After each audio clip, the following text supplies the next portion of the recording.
Assalamualaikum warahmatullahi wabarakatuh. Ketemu lagi bersama saya Andi Mantra di channel YouTube ini. Kali ini saya hadir dengan sebuah cerita atau berbagi pengalaman lah tepatnya kepada teman-teman. Saya tidak berani untuk menggurui teman-teman yang ada di sana. Tentulah pepatah budi saya tetap pegang, selalu tersirapi Pak disenengi. Dan dalam artian bahasa Indonesia, pengetahuan seseorang itu tidak bisa diukur dan saling mengisi lah. Kita harus saling mengisi. Nah begini teman-teman, kali ini saya ingin membahas tentang filosofi Badik. Badik itu memiliki tiga bagian penting. Tiga bagian penting. Yang pertama, dia memiliki pangulu. Nah, pangulu itu adalah gagang. Yang kedua adalah bilah. Yang ketiga adalah warangkanya. Nah, warangkah tersebut atau disebut banuang. Nah, ini adalah saya memberikan contoh. Ini adalah badik secara keseluruhan. Nah, ini adalah badik secara keseluruhan. Yang disebut pangulu ini. Nah, ini pangulu, tempat kita memegang. Nah, yang saya sebut tadi adalah bilah.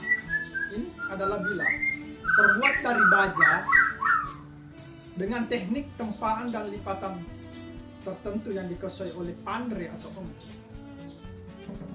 Yang ketiga adalah banuang atau warangka. Ada tiga bagian penting. Yang pertama pangulu, yang kedua bilah, yang ketiga warangka. Nah, bilah ini masuk ke dalam pangulu, masuk ke dalam pangulu. Jadi bilah ini masuk ke dalam pangulu. Jadi pangulu ini memegang bilah. Tanpa pangulu tidak etis lah dan tidak nyaman, bahkan sangat bahaya kalau kita langsung menggenggam bilahnya. Bilah ini tajam dan runcing, makanya ada banuang atau sarung atau warangka atau rumah. Jadi kita ibaratkan pangulu adalah pemimpin, bilah adalah rakyat yang dipimpin, sedangkan banuang adalah rumah atau kampung atau negara. Jadi ada rakyat, ada pemimpin, ada negara. Jadi tiga bagian penting. Makanya bilah berada dalam sebuah kedaulatan negara, dipimpin oleh sebuah pemimpin.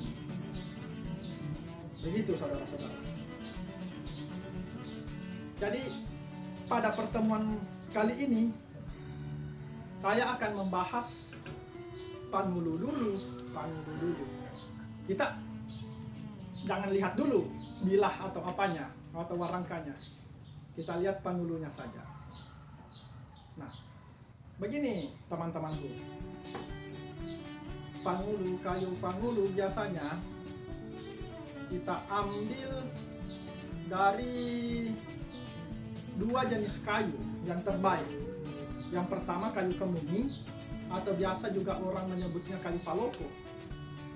Yang kedua kayu santigi.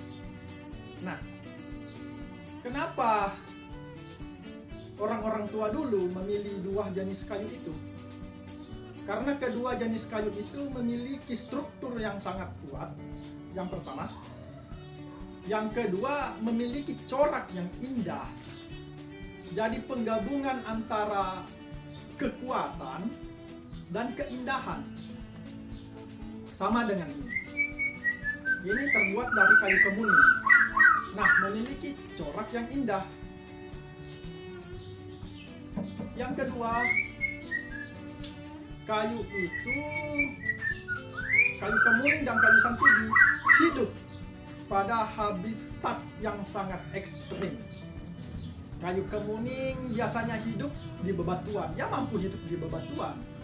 Sedangkan kayu santigi dia bisa hidup di daerah yang memiliki air asin atau pesisir pantai. Oleh karena itu, Pangulo itu memiliki filosofi atau pemimpin itu harus memiliki kekuatan yang survive.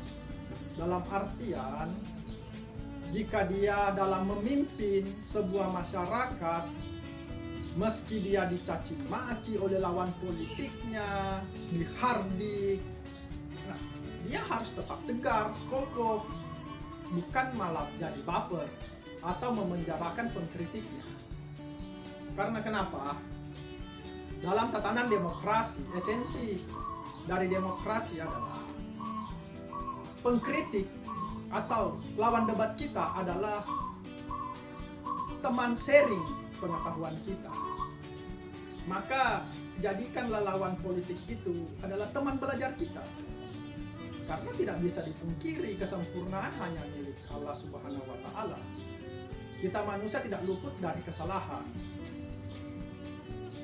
Yang kedua, Pangulo ini memiliki yang disebut adalah rekok kalena. Teman-teman. Jadi dia melengkung secara alami. Dia model seperti ini secara alami, bukan buatan manusia. Ini biasa didapat di bagian akar. Kenapa kita memilih Pangulo rekok kalena? Karena menggambarkan secara filosofi, orang tua dulu kita ingin mengajarkan kepada kita, menghormatilah kepada sesama, hargailah sesama. Jika kita ingin dihargai, maka belajarlah untuk menghargai orang lain. Yang kedua, dalam ritual penyembahan agama Islam, sholat, ini disimbolkan dengan orang ruku.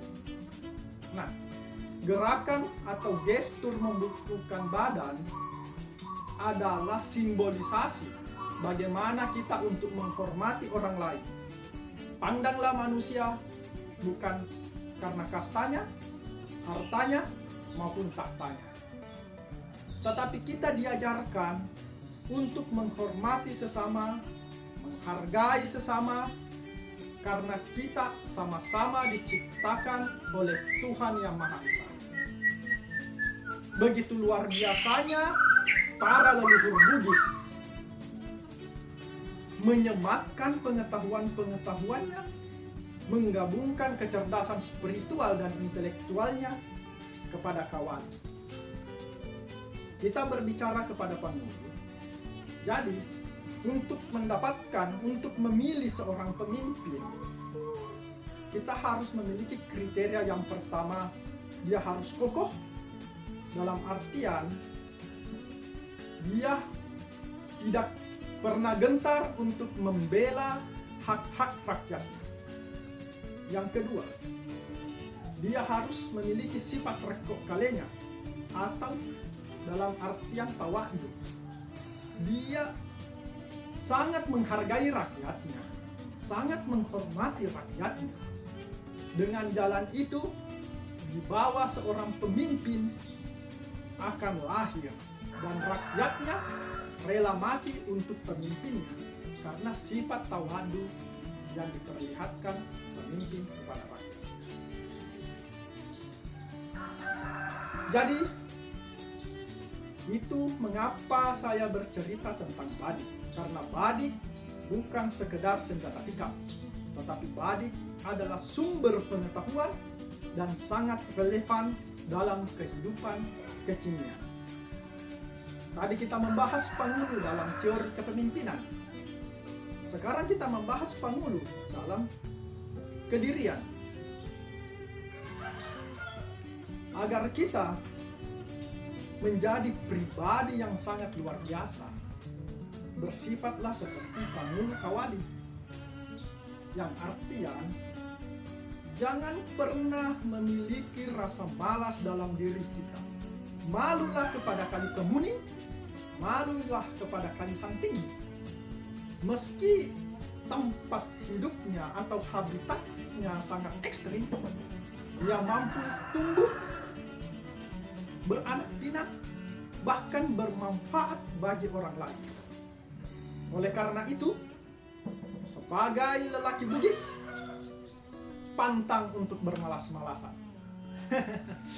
Yang kedua, kita harus menghargai diri kita agar mampu menghargai orang lain, menghargai alam sekitar. Karena kita adalah makhluk sosial yang tidak bisa hidup tanpa alam sekitar dan tanpa orang lain. Demikian dari saya, berbagi kisah. Nantikan video berikutnya di channel yang sama, pembahasan tentang bilah kawali. Badik adalah kitab warisan leluhur manusia Bugis. Assalamualaikum warahmatullahi wabarakatuh. Salamat kita pada salamat selesureng, tak dampeng angat meraja, si pamasek-maseki, si pupural lilo. Amin.